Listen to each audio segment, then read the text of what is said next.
我真係好開心可以喺度同大家傾下呢部咁深奧嘅經典。好多人特登犧牲咗個 weekend， 其實大家大把好嘢可以做，使咩一大早山長水遠走嚟呢度？但係你哋都願意咁樣犧牲，我相信只要你哋個出發點發心係啱嘅話，一定可以積到好多功德。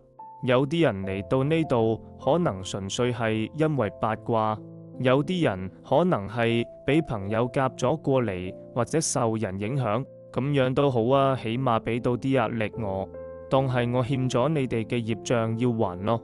亦都可能有人嚟到係想喺度揾到好多問題嘅答案，或者你覺得呢部深奧嘅經典可以俾到一條通往快樂嘅魔術鎖匙你。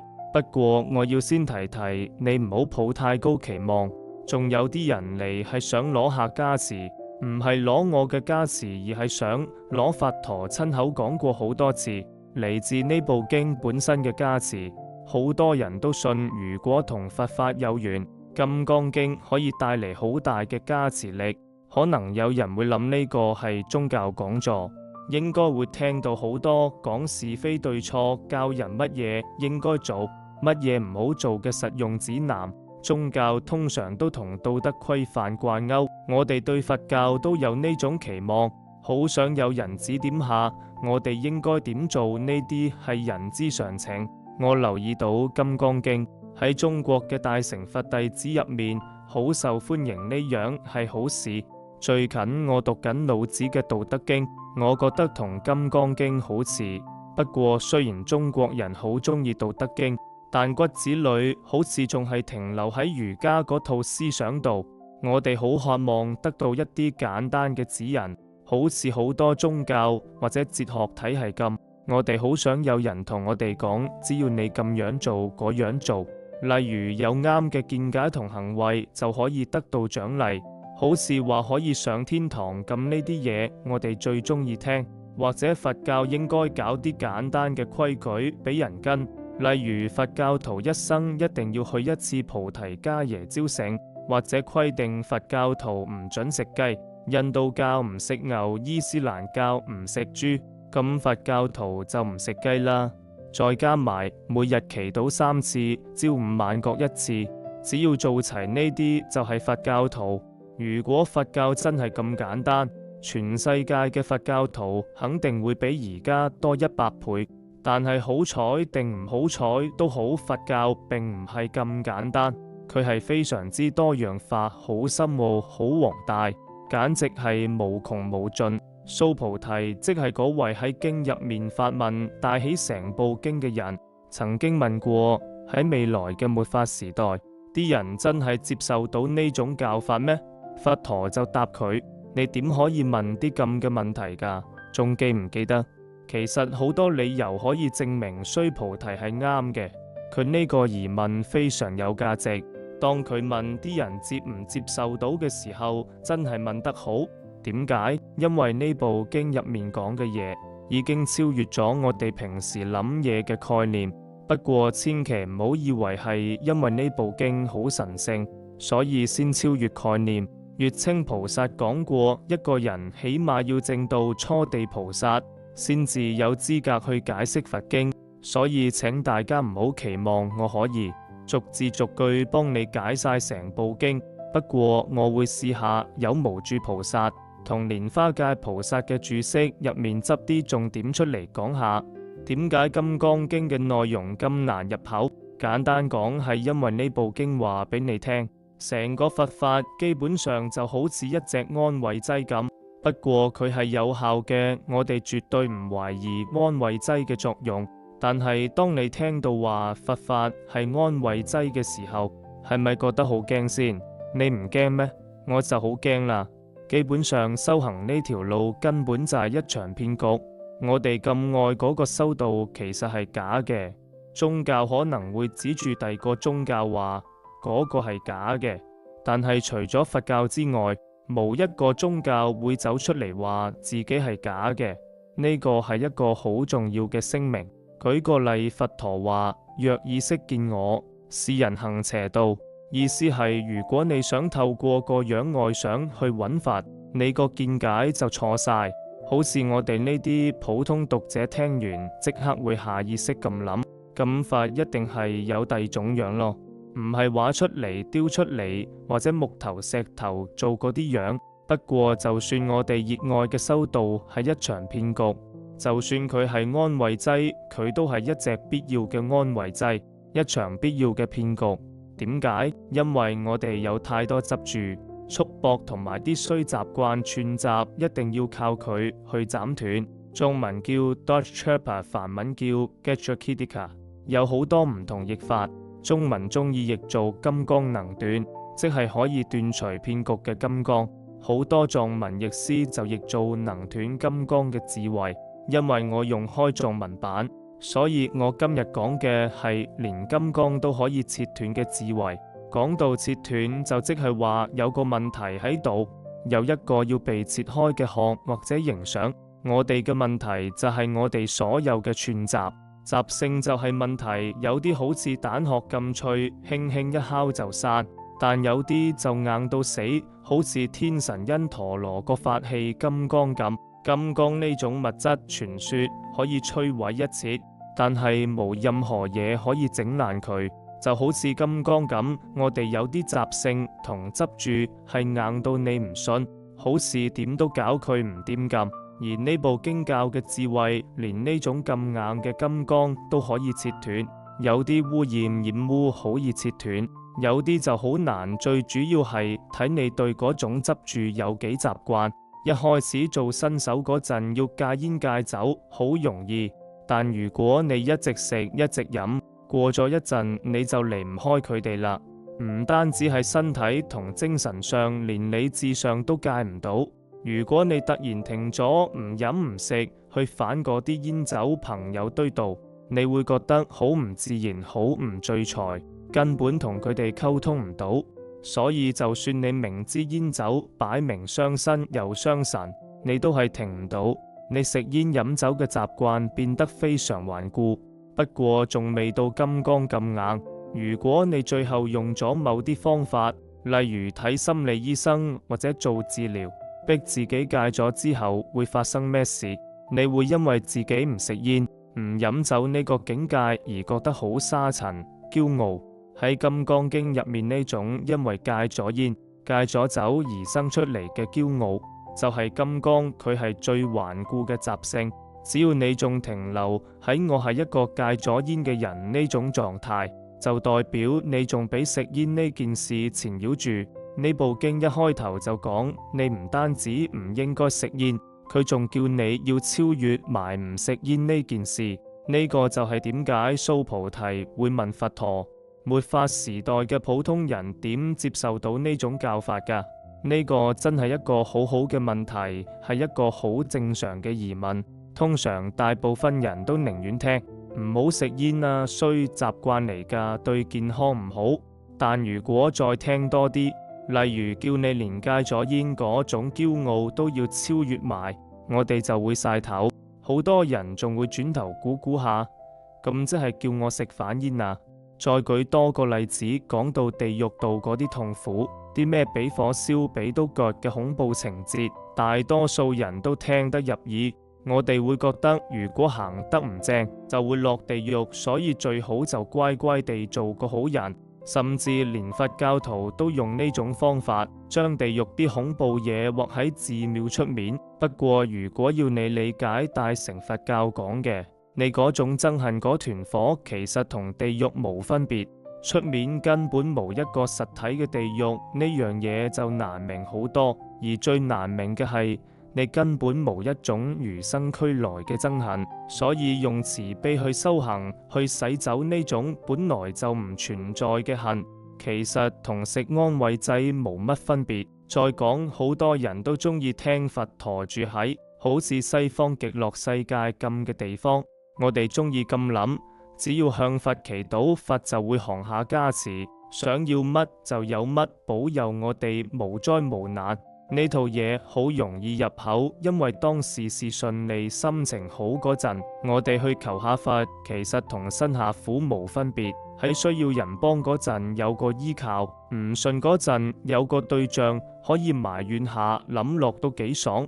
但係最難搞嘅係你個心就係佛，呢樣嘢就真係幾嚇人，因為咁樣一嚟，所有責任都要自己孭反起。不過更恐怖嘅係你要了解心根本就唔存在，咁樣你就會好難理解以下呢段嘢。只要你仲睇重嗰32想80隨好，只要你仲執住佛嘅色相，咁呢啲全部都係呃人嘅，係假嘅。冇咗呢啲嘢先至係真。喺大乘佛教入面，最重要嘅特質係般若，即係根本嘅智慧。其他嘢好似布施、持戒、道德，全部都要排喺智慧後面。呢樣嘢唔係我亂噏，寂天菩薩喺《入菩薩行論》第9品就講過，所有咁多菩薩行，好似布施咁，全部都係為咗智慧而講嘅。咁乜嘢係智慧？呢樣嘢好難講清楚，《金剛經》就係要解釋呢樣嘢。我嘅解法係，智慧就係我哋個心最正常嘅狀態。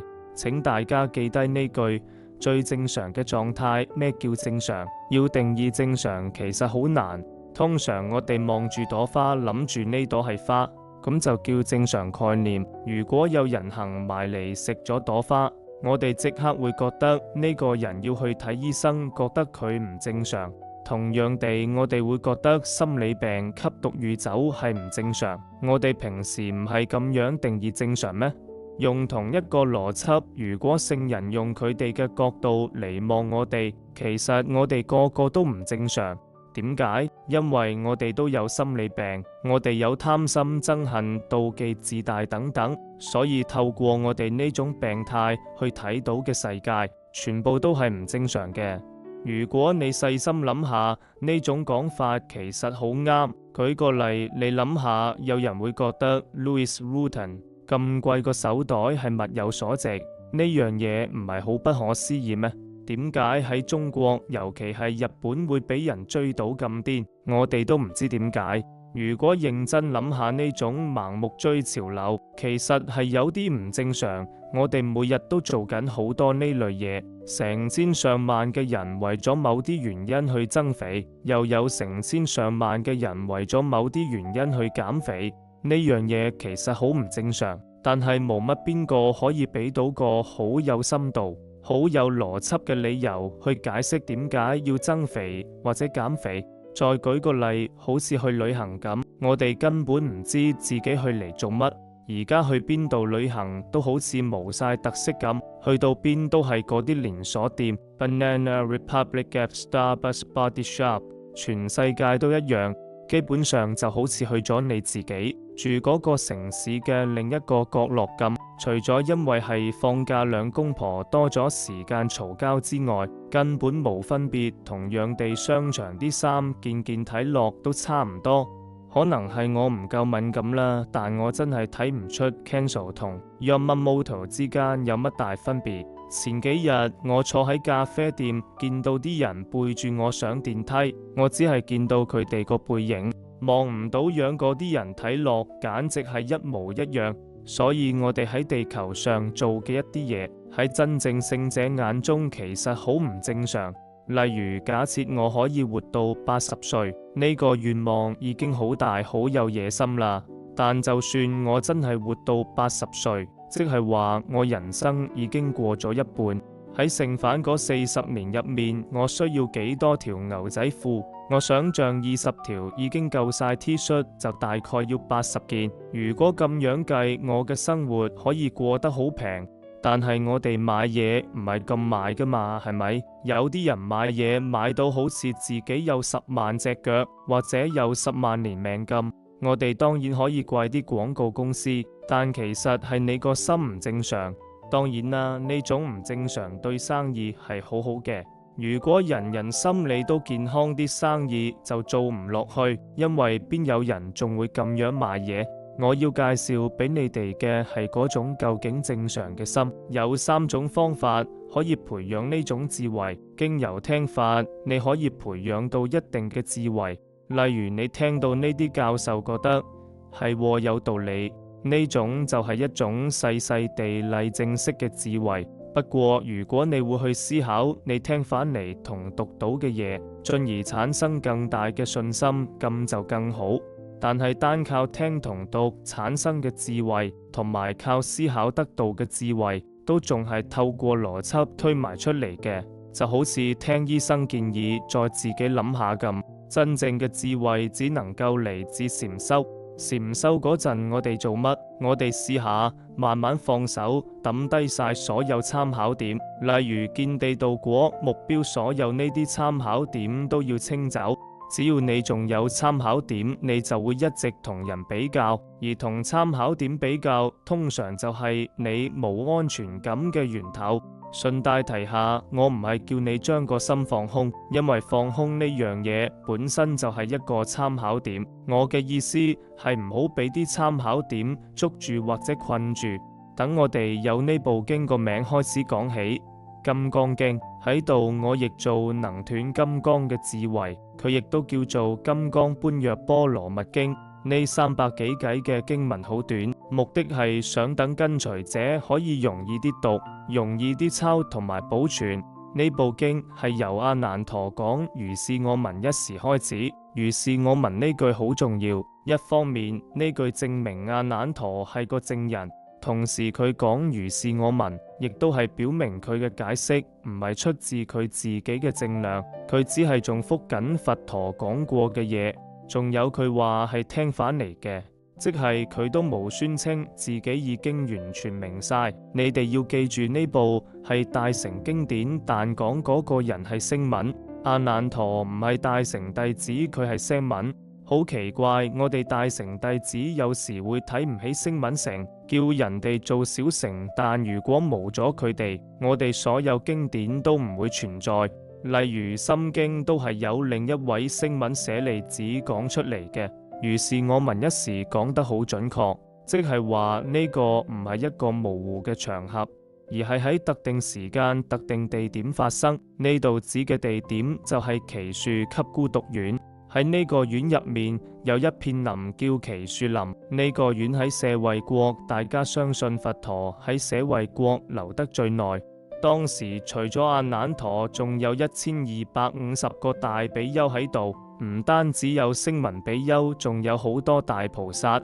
有一日朝早，佛陀起咗，身住好衫，攞住個缽，入舍衛大城乞食，乞完食，佢就開始食飯。食完中午嗰餐，亦係最後一餐之後，佢就收埋衣缽，洗咗腳。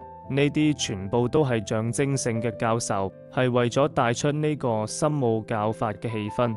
然後佢好專注，坐得好直咁，坐喺天神鋪好嘅坐墊上面。嗰陣時，好多大比丘圍埋嚟恭敬頂禮，繞咗佛3圈，坐喺佛側邊。然後喺某個時刻，尊者蘇菩提亦都嚟咗，坐咗喺某個位。跟住蘇菩提起身，將法衣搭喺咗膊頭，右腳跪地，雙手合掌對佛講嘢。呢個就係現場環境。喺經典入面成日都會見到關於場景嘅描寫。呢樣嘢可能好印度化，但呢啲細節其實好深奧，同時亦都係俾個歷史背景我哋。請記住呢個係好重要嘅教授，入面一啲抽象嘅論述，同而家啲物理學家喺會議室討論嗰啲好似好原創嘅發現係一樣嘅，只不過呢啲問題喺2500年前就已經討論過晒。如果你認真諗下呢件事，真係好稀有。2500幾年前喺印度某棵樹下，佛陀同佢啲弟子討論緊最深奧嘅話題。佢哋唔係討論點樣統治國家，或者點樣用唔咁樣做就會落地獄嚟恐嚇老百姓。佢哋討論嘅係最先進、最深奧嘅課題。蘇菩提跪低之後，第一句就讚佛陀：佛陀真係太稀有啦，太稀有啦！佛陀特別護念班菩薩，佢講咗2次稀有，係一個好重要嘅評價。呢度要解釋下，可能亦都係因為中國嘅高僧大德都好強調要讀誦《金剛經》，建立佛嘅繼承人係好重要嘅。如果你讀，如果你諗，如果你修持《金剛經》，你就會成為佛嘅傳人。最偉大嘅係每個人都可以平等咁成為佛嘅傳人，冇話邊個先係的傳。成為佛陀傳人唔單止係做佛嘅仔，而係可以繼承到佛嗰種圓滿。我哋要明白，好不可思議地，我哋本身就有成為佛傳人嘅特質。我哋就係佛，我哋有佛性嘅潛能，呢個事實係好神奇嘅。同時，如來特別護念嗰啲去開發佛性潛能嘅菩薩，呢樣嘢一樣咁稀有。蘇菩提問佛：菩薩點樣先可以圓滿呢條深奧嘅道路？菩薩點樣先可以證到本性？佛就話：好啊，讚蘇菩提問得好，然後叫佢留心聽。跟住佛就話佢會解釋菩薩應該點樣建立，點樣安住喺呢條深奧嘅道上面，點樣發菩提心。佛一開始同蘇菩提講嘅係關於菩薩嘅發心。菩薩應該點樣發心？菩薩一定要有度化一切眾生嘅決心，無論係卵生嘅，例如雀仔；胎生嘅，例如人；濕生嘅，例如蝴蝶化生嘅，例如天神。所有好似我哋咁有形有相嘅，或者無形無相嘅，例如某啲神鬼；所有好似我哋咁有思想，但無粗重誤穩嘅，例如高級神靈。甚至係嗰啲無想嘅高級天神，菩薩都要帶領所有眾生證入究竟涅槃，令佢哋得到度化。當然啦，所有地獄餓鬼畜生道嘅眾生都要度化。不過呢段嘢嘅重點係話，就算係最高層次嘅無想天天神都包括在內。呢種天道成日俾人誤以為係涅槃，事實上有啲宗教嘅目標可能就係呢種境界，但係所有呢啲境界全部無一例外都要被度化，呢個就係菩薩應該有嘅發心。跟住落嚟係重點，佛話當所有無量無邊嘅眾生都被度化咗之後，菩薩一定唔可以覺得有任何眾生得到咗度化，呢個先係關鍵。仲記得我講過嘅安慰劑嗎？希望眾生快樂，希望眾生覺悟，係激勵我哋修行嘅動力。但佛喺呢度話菩薩必須了解，實際上係無一個眾生得到咗度化。呢樣嘢證明咗相對菩提心其實只係一種安慰劑。唔好誤會，當佛話菩薩唔好覺得有眾生被度化咗，佢唔係話菩薩唔應該滿足於救人，然後要再去救多啲。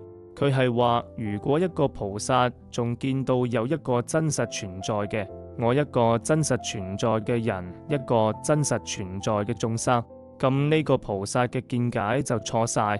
任何覺得有壽者，即係壽命長短存在嘅菩薩，都唔係真正嘅菩薩。但係我哋平時個心就係咁諗。我哋有人會覺得自己係菩薩，覺得有真實嘅眾生受緊真實嘅苦，需要我哋去幫。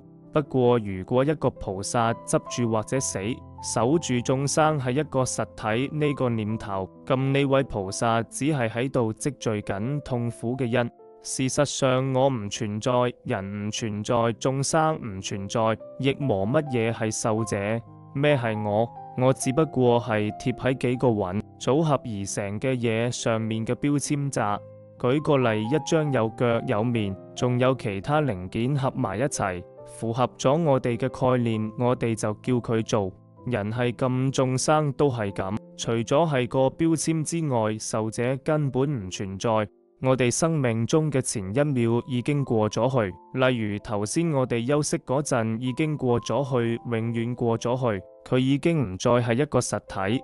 下一秒會發生咩事？今日下晝會點？我哋只係靠想象，假設會發生乜事，但點樣肯定呢？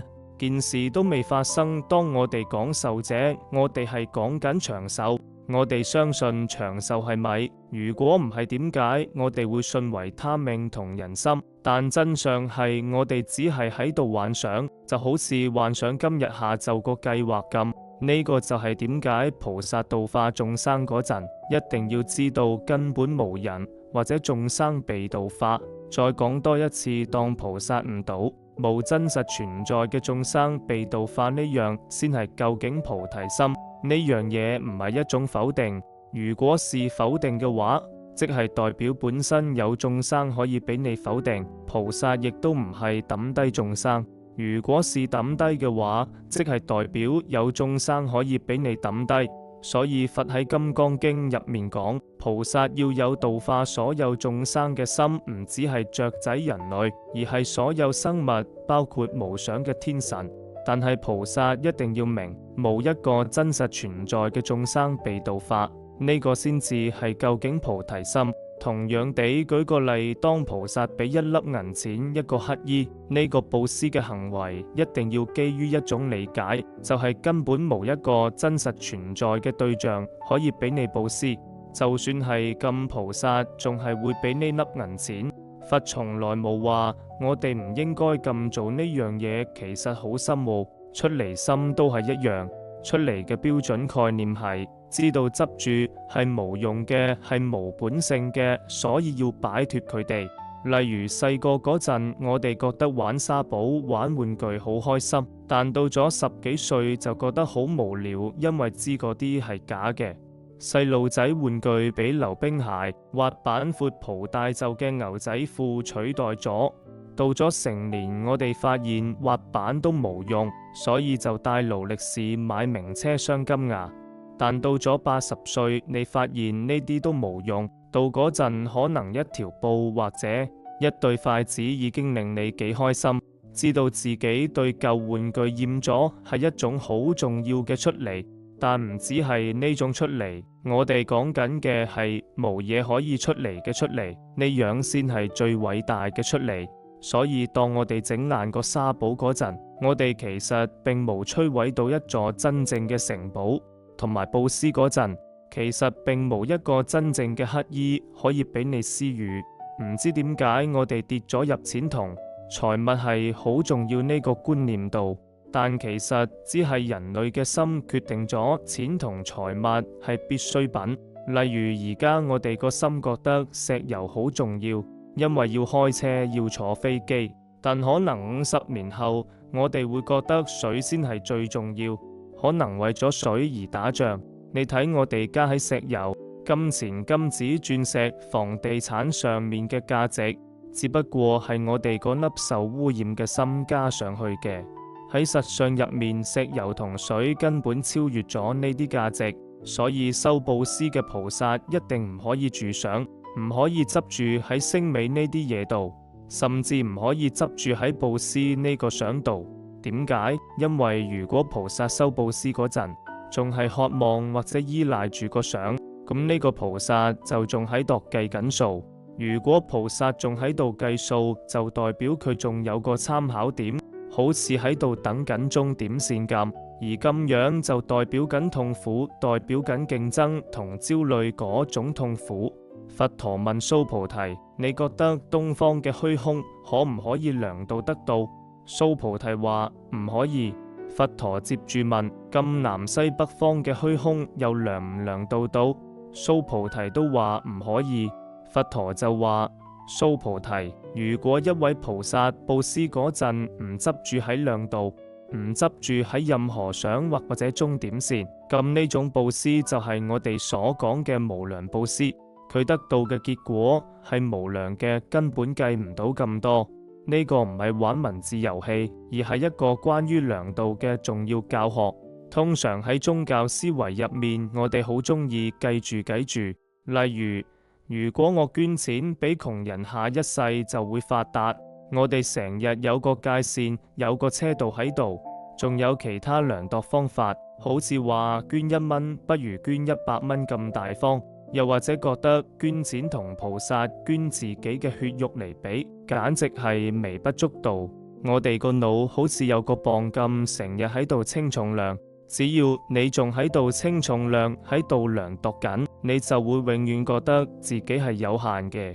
經書入面從來冇寫過一定要斬自己，個頭落嚟100萬次先叫圓滿布施，無啲咁嘅嘢。不過聽返釋迦牟尼佛仲係菩薩嗰陣，曾經捨身老虎呢啲故事，對我哋呢啲普通人嚟講係一種啟發。我哋會話：哇，幾咁偉大嘅布施，幾咁慷慨啊！當釋迦牟尼佛仲係菩薩嗰陣，有一次佢去乞食，只係乞到5粒米。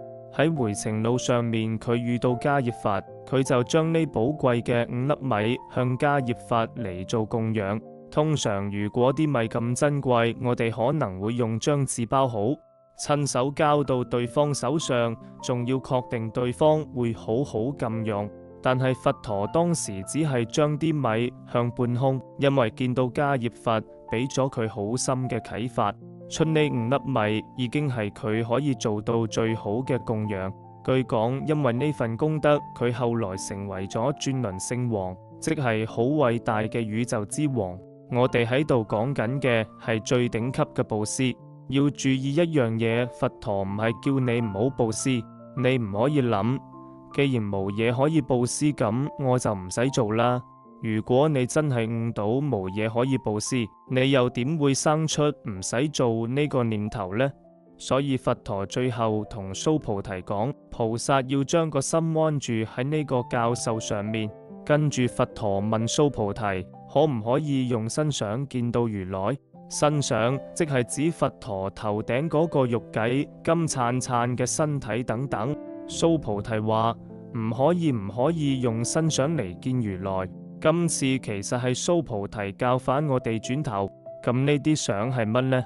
蘇菩提話呢啲相其實係代表無想。當然啦，喺我哋呢啲凡夫俗子心目中，好中意將佛諗到好似我哋咁嘅佛教徒，覺得佛係我哋嘅英雄，係大明星。當我合掌求佛嗰陣，我會忍唔住咁諗，我嘅習性會即刻變一個特別嘅樣出嚟。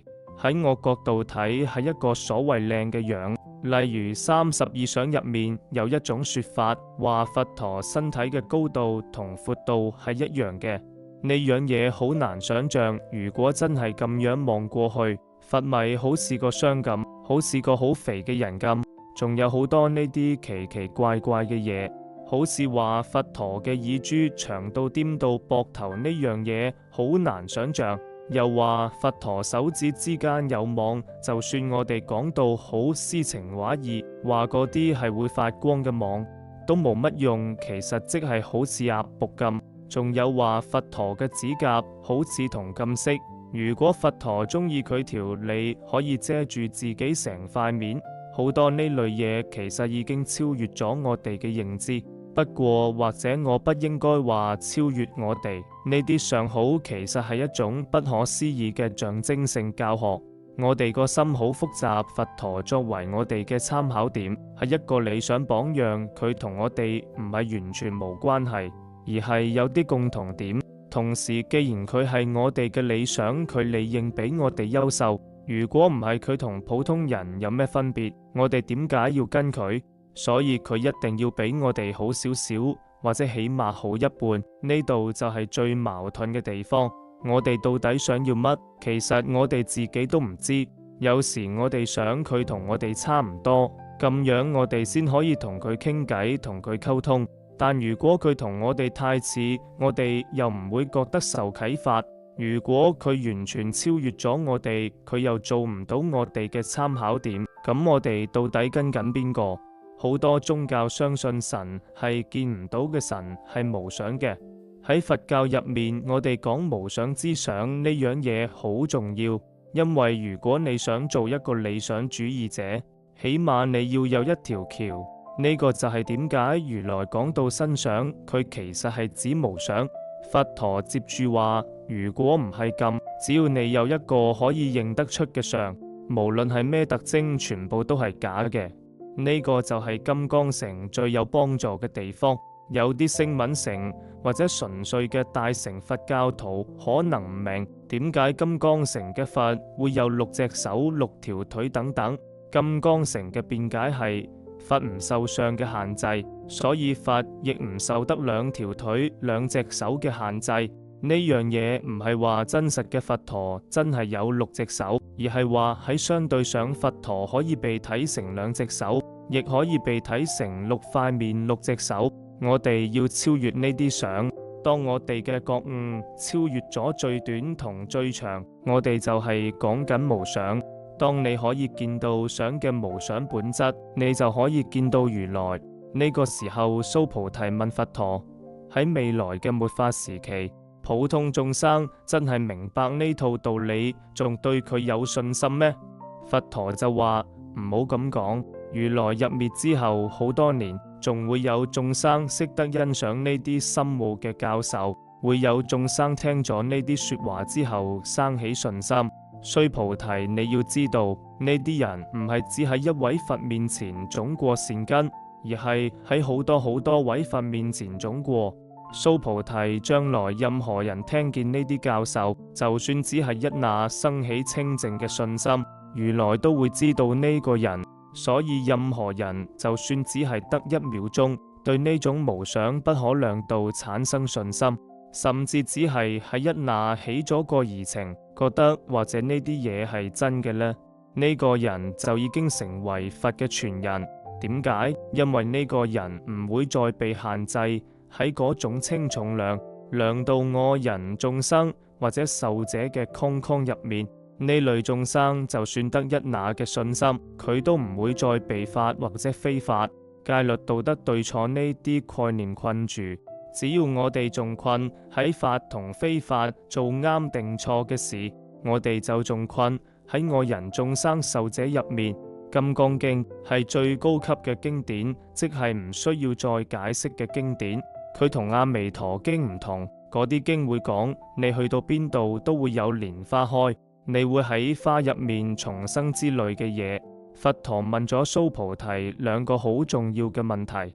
佢首先問如來有冇證到啲乜嘢，即係話如來係咪證悟咗，如來係咪得到晒所有解脫嘅功德。接住佛陀再問如來有冇講過法，蘇菩提就答以佢嘅理解，如來冇達到或者證到啲乜，如來亦都冇教過啲乜。記唔記得呢部係唔使再解釋嘅經典，冇嘢高級得過呢樣。呢度由頭到尾都係教緊大乘佛教嘅精華，空性就好似心經入面講色即是空，空即是色。但係呢部經入面空性係從無眾生可以做慈悲同布施對象呢個角度去解釋嘅。佛係無任何身想嘅呢樣嘢，好難去觀想或者思考。當我哋讀到呢度，可能喺理智上覺得幾有道理，但一旦我哋嘅情緒控制咗生活，呢啲嘢就變得完全冇意義。例如，如果而家地震或者生咗場大病，我哋就會想求人幫，想揾個依靠，會想供養一啲對象。佛教徒通常係供養佛菩薩，我哋中意相信佢哋收到我哋嘅供養。當我哋擺個圖喺佛上面嗰陣，我哋其實係喺度假設佛有把口，係咪？我哋假設佛有鼻，可以聞到我哋供嘅香。但係佛係無身想嘅佛，唔單止無普通嘅鼻同口，佛亦都無任何超越普通人嘅身想。佛陀親口講過，佢係無想嘅。假設我哋生命入面出現咗一啲內在或者外在嘅大鑊嘢災難，我哋可以點做？我哋唔係嗰種咩都無所謂嘅虛無主義者。作為佛教徒，我哋唔可以咁講，因為我哋信緣起，每件事都係跟住因緣果嚟行嘅。每件事就好似煮蛋咁，只要有齊煮蛋嘅條件，粒蛋就會熟。既然我哋唔係虛無主義者，我哋總要落手做啲嘢。作為菩薩，我哋唔單止被鼓勵去做，仲要唔單止幫自己，仲要幫所有眾生解決災難。你已經聽見佛陀自己講，佛係無身想嘅，如來無證到任何真實存在嘅解脫功德，如來亦無講過任何獨立存在嘅法。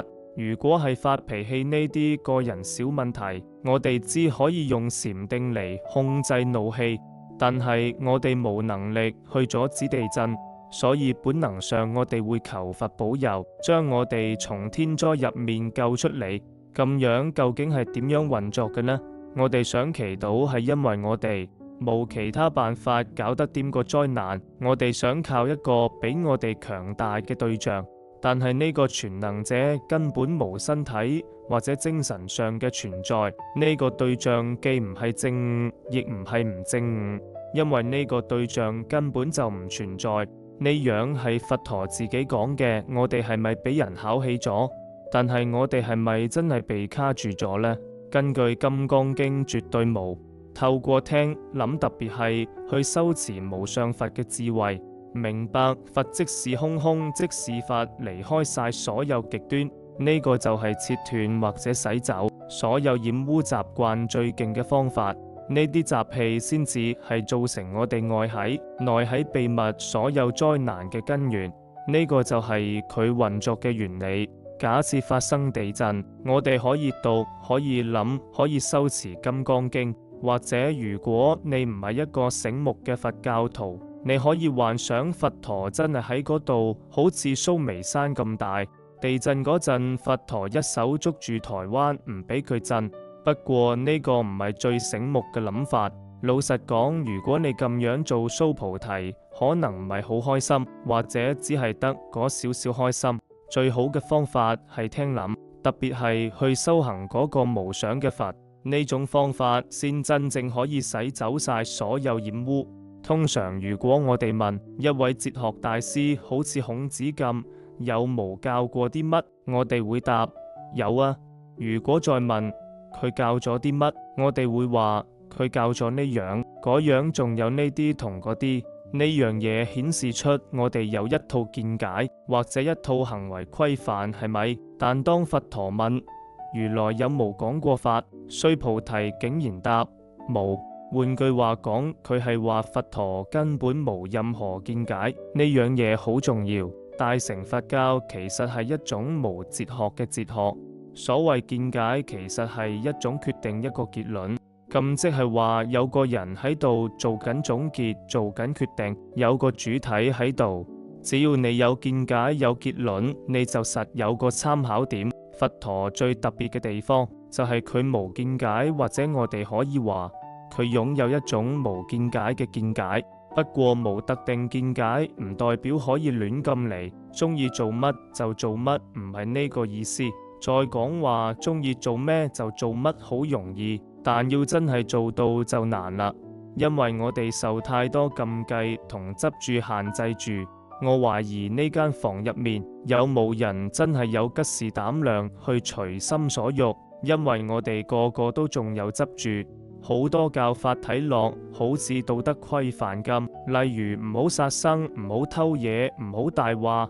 佛教冇否定呢啲教法，事實上菩薩一定要跟呢啲規矩，唔應該殺生，唔應該偷嘢。但係同樣地，如果係為咗利益眾生，菩薩就應該殺生；如果係為咗幫人，菩薩就應該講大話。呢種走為靈活嘅方式，比死板板嘅規矩係好好多。菩薩每日都要供個圖俾佛，佛雖然無把口去食，但佛亦唔係無口嘅。咁點解我哋成日聽講一定要供養三寶？點解成日有呢啲相對嘅教法呢？如果你想個噩夢醒，你就一定要先有個噩夢，係咪？假設你做緊噩夢，有幾隻大笨象逼爆咗你間細細嘅工作室，因為你信晒呢啲象係真嘅，所以你好驚。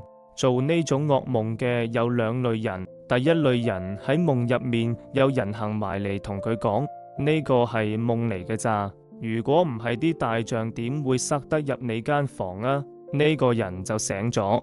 佢唔使大費周章去趕走啲象，因為佢發現啲象由頭到尾都唔存在，仲使乜趕呢？但如果有人行埋嚟講呢個係夢，第二類人係聽唔入耳嘅。如果你不停話佢係做緊夢，佢仲會發火。對住呢種人，最好就順住佢講，係啊，唔係夢嚟噶，我哋一齊趕走佢哋啦。整大啲聲放火嚇走佢哋。我哋大部分人其實都係第二類做夢嘅人。呢個就係點解共圖共香好重要，因為呢種方法對我哋呢類人係有效嘅。我可以喺度大談金剛經講到好似明晒咁，但一遇到突發災難，例如而家地震，我第一個反應一定係求一個有樣有相嘅佛保佑。地震完咗，如果我冇咁驚啦，我或者可以諗返佛係無想嘅，咁樣諗其實會積到好多功德。等我再解釋多啲乜嘢叫無想。喺大乘佛教入面，以空性為根，無想為道，無願為果。大乘佛教係一場無目的地嘅旅程。喺修行路上，我哋一直喺度剝皮，希望揾到入面嘅果實。但如果你夾硬要揾到一啲滿足感嘅話，唯一嘅滿足感就係剝皮嗰下。但好快呢種滿足感會變成失望，因為你發現你以為係果實嗰層，其實只係另一層皮。失望係好重要嘅，佢可以係一種成就嘅表現。終於你明白到一層層皮入面係無果實嘅，起碼你從嗰種強烈嘅期望入面解脫咗出嚟。明呢點好重要。喺佛教，我哋係有果嘅概念，但同其他宗教唔同。例如天堂唔會有成班處女等緊你，我哋所謂嘅天堂係洗走晒煩惱污染之後嘅結果。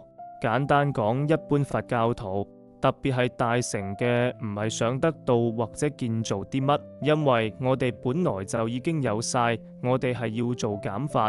大乘嘅道係消除嘅道，我哋只會整走啲嘢，唔會加新嘢落去。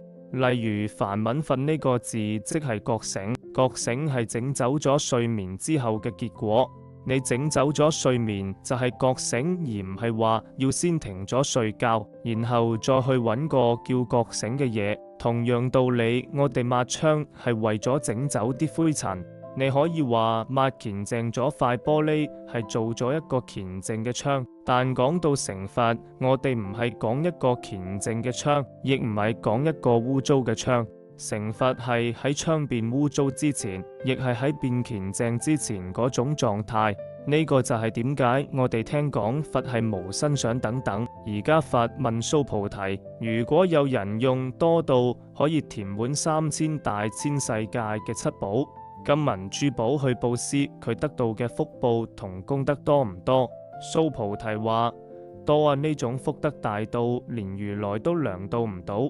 跟住佛話，但係如果有人接受同埋修行呢套教法，甚至只係幫人解釋一個偈頌、4句口訣，佢得到嘅福德仲大。過去、而家、未來所有佛嘅覺性，全部都係嚟自空性嘅見地。因為呢部經就係教緊呢種現地，所以將呢套法教傳俾人係最有福德嘅布施。從呢段嘢我哋明白到，有一種善行會留低痕跡殘餘，另一種就冇。有痕跡嘅善行係靠因緣和合嘅，係無常嘅。你用填滿世界嘅財寶去布施，雖然好犀利，但佢仲係一個和合嘅現象，係有限嘅，會用完會消失。聽經諗經嘅善行係有留痕嘅，但係修持空性同安住喺空性係無留痕跡嘅，所以佢唔會用完功德力仲大。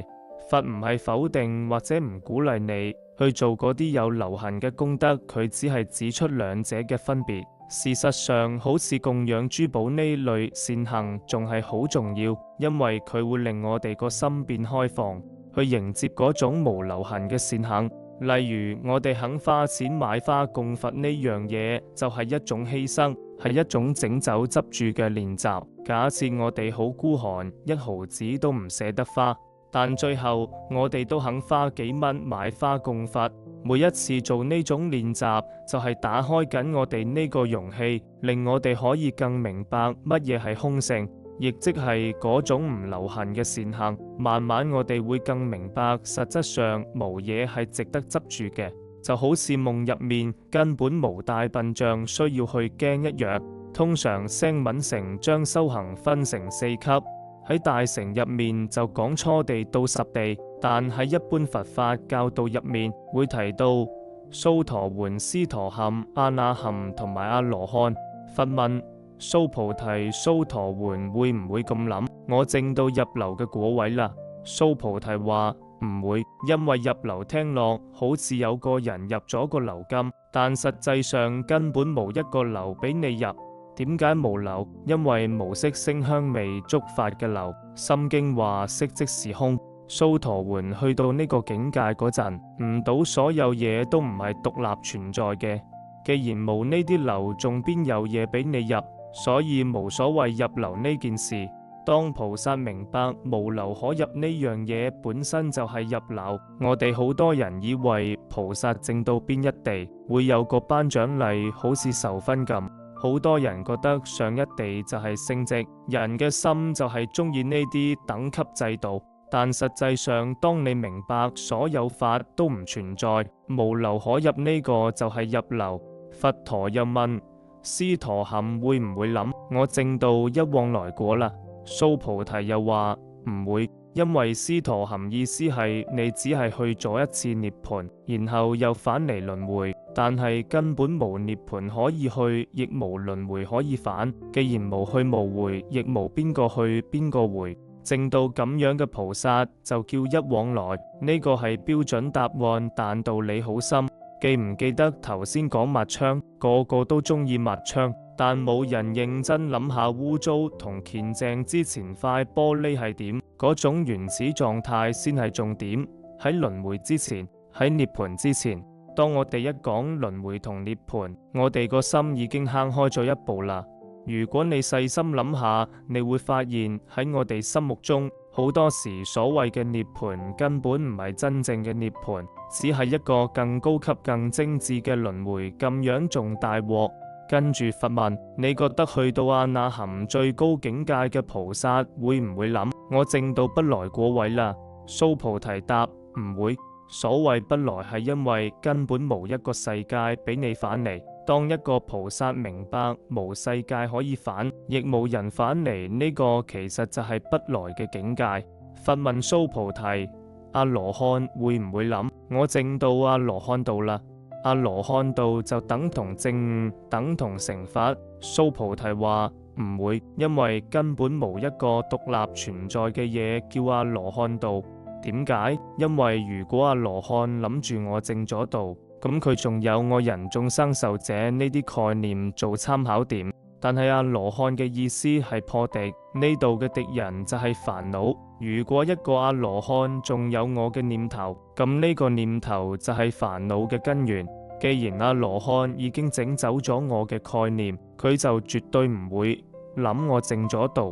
跟住佛陀考下蘇菩提：好耐以前，當釋迦牟尼佛喺燃燈法嗰度修行嗰陣，佢有磨證到啲乜啊？蘇菩提話：冇啊，佢乜都冇證到。呢點有兩個解釋法，一個係話冇任何獨立存在嘅佛功德可以俾你證，或者有老師嗰度吸過嚟。另一個解釋係你本身已經有晒所有佛嘅功德，30而上，80除好。你本來就係唔使再去證啲乜，所以喺老師度修行根本無嘢可以得到。呢點喺金剛城睇得好清楚。上師磨得將佛功德打針咁打入你身體，我哋揾老師係要佢幫我哋拆骨，老師要打爛我哋夢入面嗰隻大笨象。呢個過程好痛，因為我哋個個都有啲受虐狂，而且我哋好中意自己指大笨象。唔好忘記，我哋呢條修行路係整走煩惱嘅路。下一個問題，修淨土嘅人會好感興趣。菩薩修行嗰陣會發好多願，例如等我成佛之後，要有一個好靚嘅佛土俾眾生嚟嗰度修成佛。佛陀就問蘇菩提：當菩薩祈禱嗰陣，佢有冇建立到一個莊嚴美麗嘅佛土？蘇菩提話無。當我哋講佛土，即刻就會諗到有中心、有邊界、有方向。有邊界即係有牆，有牆即係地產，咁就大把問題啦。菩薩建造佛土係點做嘅呢？佢哋係建立一個無方向、無邊界、無中心嘅佛土，度度都係佛土，無終點，無話邊部分先係真，邊部分唔係真。呢樣嘢同金剛城壇城嘅概念好夾。壇城通常係圓形，圓形無起點無終點。當然講到淨土或者極樂世界，人嘅思維會觀想有宮殿、有游水池。但你試諗下，如果你喺阿彌陀佛個極樂世界住足100年，你會唔會覺得好悶？我係以一個人嘅角度去講㗎咋。人根本唔知自己想要乜，今日覺得靚、覺得舒服嘅嘢，聽日就未必係啦。所以我哋到底想要個點樣嘅淨土？其實任何透過分別心睇到嘅對象，包括淨土，唔係都好有限咩？所以返去一開始講嘅嘢，佛陀強調所有佛同大菩薩要以一種不住嘅態度去發菩提心，唔好執住喺相佛嘅樣，唔好執住喺聲佛嘅教法，唔好執住喺味道、感覺或者意識嘅對象。菩薩應該唔執住喺呢啲嘢上面去發菩提心。佛問：如果有人個身好似蘇眉山咁大，呢個身算唔算大啊？蘇菩提話：算啦，大到你唔信，因為如來講過呢個唔係實體嘅身，所以先叫大身。佛陀又再考下佢：你話恒河啲沙多唔多？蘇菩提用返同樣嘅邏輯答：多。而家佛陀講返相對嘅修行，佢問：如果一個佛弟子用好似恒河沙咁多嘅珠寶填滿世界嚟供養，佢會唔會積到好多功德？蘇菩提答：會積到無窮無盡嘅福德。佛就話：如果有人修持呢部經，幫人解釋，就算只係一個偈頌，佢得到嘅福德比供養無盡財寶仲要大得多。佛仲進一步講：蘇菩提，無論係邊度，只要有人讀緊、討論緊呢部經嘅一個偈頌，天人啊、修羅都會好似對待聖地咁去恭敬嗰個位。蘇菩提，無論係邊個，只要讀到呢部經嘅一個偈頌，呢個人已經成就咗一啲好稀有嘅事。無論邊度有呢部經，佛就喺嗰度。而且邊個保存到呢部經，呢個人就應該被睇成係佛嘅傳人同埋最優秀嘅弟子。既然聽咗咁多不可思議嘅功德利益，為咗令呢個 weekend 過得更充實、更抵返晒，我想我哋一齊讀下呢部經嘅其中一部分，跟住剩低嗰啲，你哋返到屋企再讀埋佢。我覺得大家一齊讀係好好嘅。有時一兩個人搬唔起一座大山，但一群人一齊出力就做得更好。今年我哋就講到呢度。如果你每日就算只係讀到《金剛經》入面嗰幾句偈頌，都已經俾你讀一堆你根本唔知點讀，又唔知點觀想嘅心就更有價值。如果可以嘅話，你應該試下親手抄呢部經，然後送俾人做禮物，咁樣做應該會有好大益處。